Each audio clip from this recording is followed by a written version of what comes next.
overseas who read much about the terrific pre-invasion bombing of Germany and occupied territory, these pictures will be interesting. In recent months, marauders have played a conspicuous part in the great air offensive across the Channel by day. An air offensive primarily concentrated on railway yards at junctions on the main lines, airfields, ammunition dumps, equipment stores, and repair works. The obvious aim has been to paralyze first the communications on which the German army in France depends for reinforcements and the switching of reserves, and secondly, to ensure against enemy air interference with our own operations.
Action which is not unusual nowadays. Butterfly bombs have been dropped on this forward landing strip a few miles behind the lines of the southern sector of the Fifth Army. The RAF bomb disposal chaps are soon on the scene. Deep in thought and hoping for the best, the NCO takes stock of his latest customers and provides the necessary action to dispose of them once and for all. Not a pleasant job, but a vital one in modern warfare.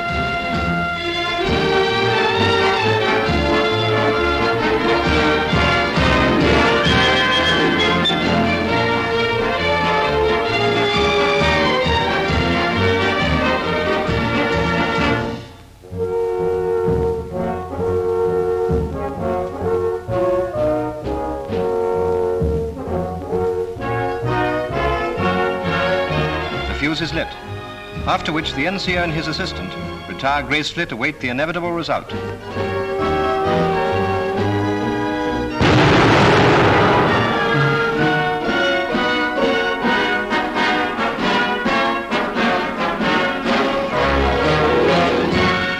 In India, RAF steam launches are used for carrying supplies to jungle outposts.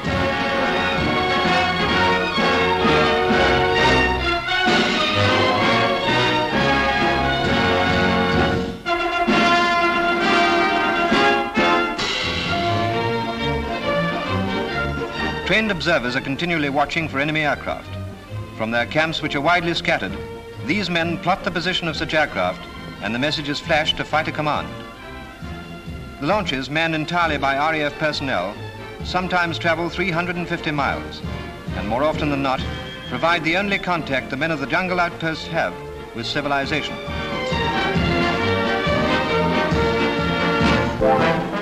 Another factor contributing to the drop in sinkings of convoy ships has been provided by Navy airships operating from an eastern United States base. Bombs are rolled out and loaded aboard, after which the pilot obtains clearance from the control tower and edges his way out to sea. A rendezvous is arranged off the coast, then working in perfect coordination with the convoy commander, escort vessels and land-based planes, the airship takes up its vigil.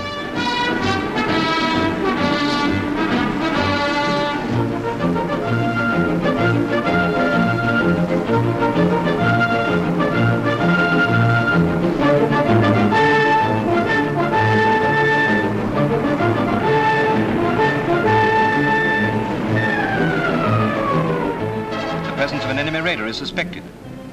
The bombs are dropped. Perhaps another merchant ship has been avenged, and another U-boat gone to join countless others in what is fast becoming known as Admiral Donet's cemetery.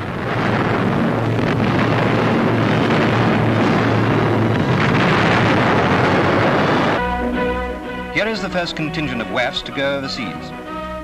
Most of these girls have never been on a large liner before, and few have any idea of their destination. Hand-picked, they will take over duties formerly done by men of the Royal Air Force, who will in consequence be released for more strenuous duties.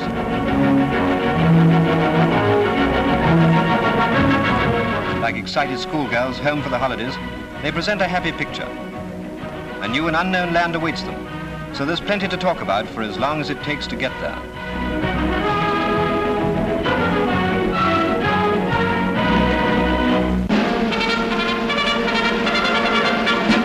FPU stands for the Film Production Unit of the RAF, a very specialized unit stationed not far from nowhere and nowhere near anywhere. It is an ideal spot. Production 26 is on the floor, which means that they are shooting, which in effect means that they are working. And why do you suppose they're working? Yes, the visit of 2 CNCs is a great occasion, and Production 26 is the biggest project yet undertaken by the RAF Film Unit.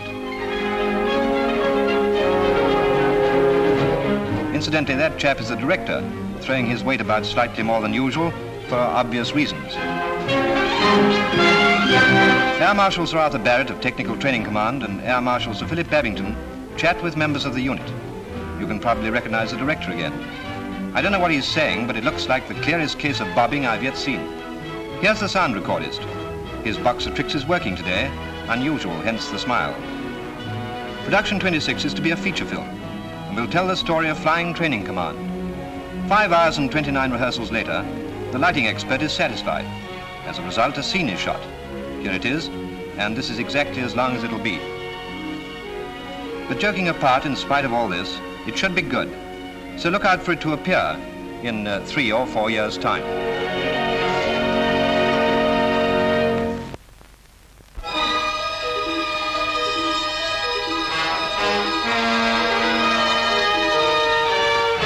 Yes, men were dying when these pictures were taken. The story of Landing Craft 349 will rank in sea history as one of the most dramatic of this war. It began after the landing boats carrying German prisoners and a few British and American troops from the Anzio beachhead to Naples broke loose during a terrific storm while she was sheltering to the lee of an island off the Italian coast.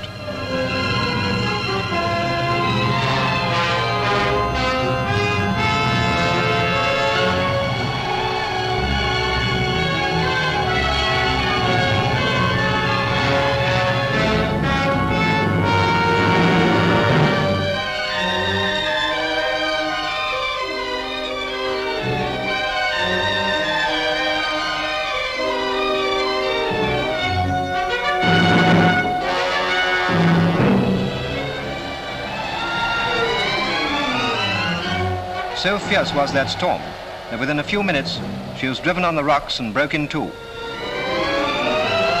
British and American troops, prisoners and a few of the crew managed to jump to the cliff face as the ship was rolled to and fro. Those who remained got into floats and tried to gain the rock. But before they could be saved by lifeline, many were swept away by great waves and 14 lost their lives. It was at this period that Flying Officer Goddard of the Royal Air Force dived into the raging sea to save one of the German prisoners. He never returned.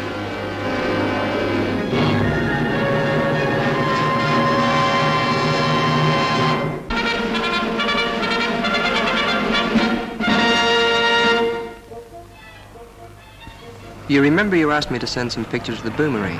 I hope they're okay. This little bus has really done good work and made a grand name for itself in the fighting over in New Guinea. Perhaps the most interesting point about her is that she was designed and built here in Australia. All Australian, in fact.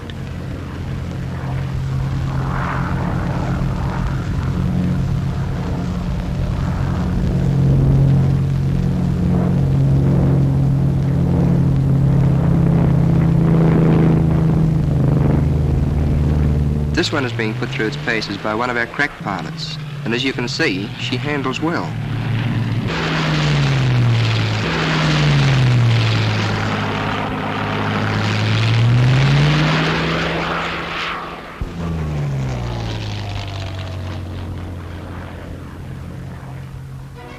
We had an interesting visitor the other day, none other than the Queen Elizabeth, the world's largest. They say she is 86,000 tons and used to ply between Britain and America in the piping days of peace. She arrived in Sydney Harbour with thousands of troops. One of the crew told me that they had done quite a lot of this work, and being faster than submarines or enemy raiders, they hadn't had too bad a time. The other news comes from Darwin. You remember when the Japs were threatening us with invasion, and our Dr. Everett went to see Mr. Churchill? I expect you read about it in the papers. Well, as a result, we got some Spitfires, which changed the whole situation. These are the boys that flew them. And since the Japs continue to stay away, they are able to relax a little. The boys devote most of their time to pets of all varieties that walk, crawl, and climb over everyone and everything.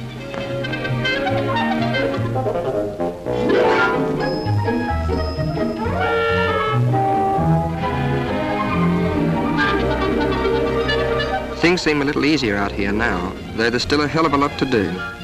Well, cheerio for the moment, Bert. Good luck, everybody, everywhere.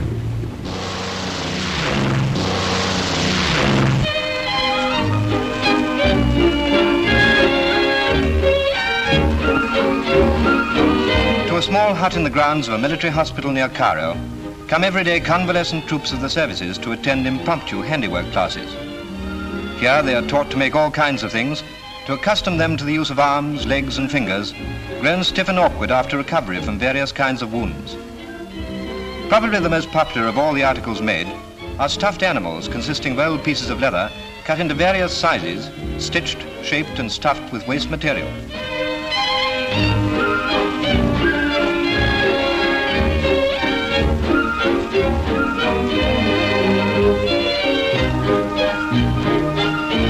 In an incredibly short space of time, these lads turn out toys that would be an asset to the window of any big store.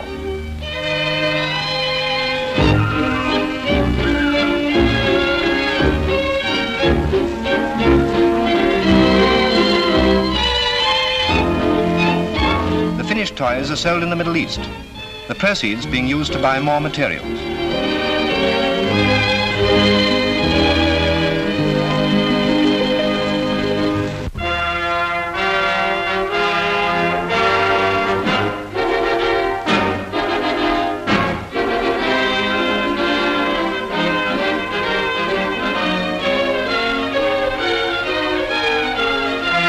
The Mediterranean Air Transport and Ferry School. This is the place where ferry pilots are trained for the work of the Mediterranean Group of Transport Command. They are the men behind the wall, and while some come from flying training schools, others are experienced operational pilots.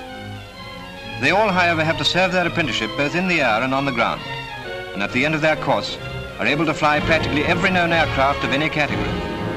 Harvard trainers are used for the preliminary work.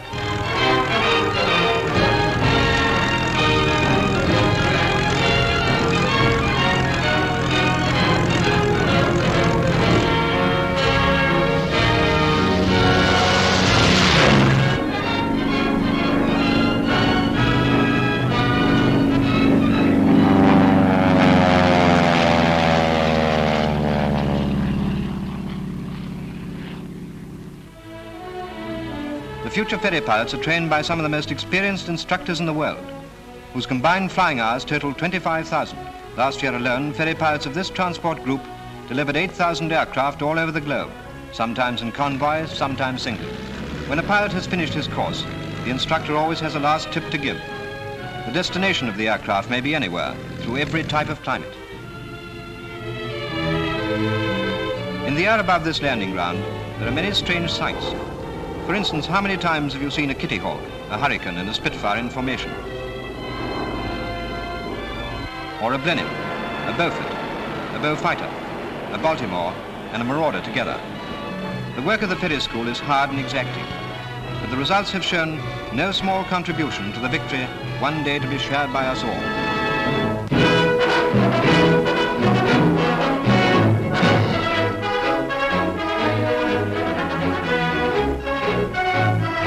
We know that day is coming fast. We see and hear great movements of men and arms and equipment in the lanes, in the fields, and under the ground. We know that they're for the second front. The country air is sultry with the threat of the coming storm. In the distance are the peaceful fields, looking as they've looked throughout Britain's history. We know that at the touch of a button, the whole apparatus of war now accumulated in these islands will go into action. That day is coming fast. The country air is quiet as with thunder. For soon, the guns will tear the skies, and the hills and valleys over the sea will echo and re-echo with the drone of a great armada, and people will smile again.